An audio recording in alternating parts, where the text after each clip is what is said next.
The easiest way to make sure your torque converter is fully seated before you install your new transmission is to stand up the transmission on its end like I have here.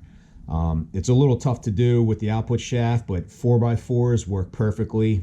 They provide enough clearance for that. That's actually what mine's sitting on right here. You don't have to worry about any fluid or anything pouring out the back.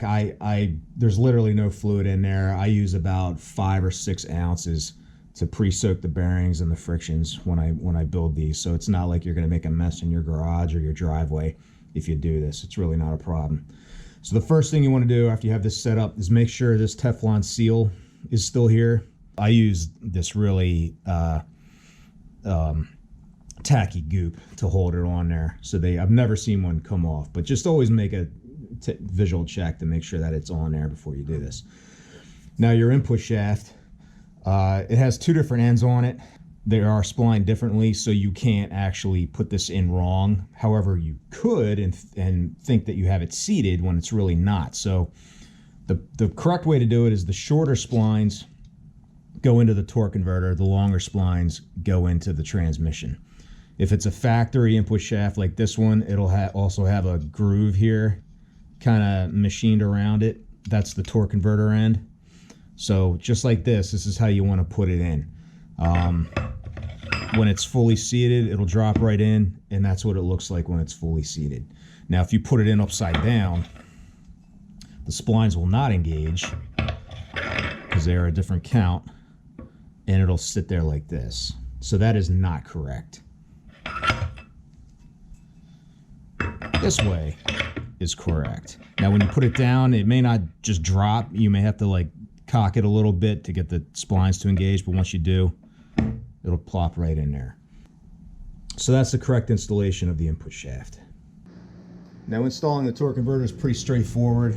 There's no fluid in there. You do not have to put any fluid in the torque converter. Don't pour a cord in there. You're not really doing anything other than creating a mess for yourself. Torque converters do not need to be primed. So if you're looking at the torque converter here, you see there's opposing flats on the hub. Those are what engage with the rotors inside the pump. Inside here, there's 2 sets of splines. There's a large diameter spline that engages with the stator shaft, and then all the way down at the bottom, there's the turbine hub, smaller splines that engage with the input shaft. So there's 3 things that we need to engage. So you may or may not feel 3 clunks when you put this in, because sometimes more than one thing is lined up already, but that's basically what we're looking for. So we're going to put this gently over our shafts, and you can usually, so it's already sunk in a little bit here. If you look at it from the side, you'll see that the hub is, you may get it right away, you probably won't, but if you look at it from the side, this hub is sticking up proud of the bell housing mating surface, so we need to wiggle it down a little bit. You can grab 2 opposing studs, a little back and forth, there it is. So that just plunked in. Look at it from the side, I can tell that it's below the mating surface. You can put a straight edge across it, and you're looking for something like in between here, something like 1/8 of an inch or 3/16. The point is you want it to be below the surface of the bell housing, below the plane of the bell housing mating surface, not above it. So it's all seated, it's ready to go.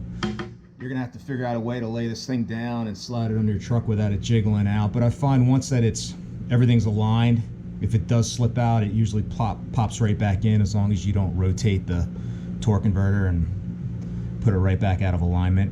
There are clamps and things you can bolt here to hold it in. This is just a bent piece of, I guess, 1-inch flat bar. But basically, you bolt it into one of these bell housing mounting holes, and it'll hold the thing in there while you're moving it around. Or just be real careful and keep checking it as you move it towards your truck, and you should be good to go.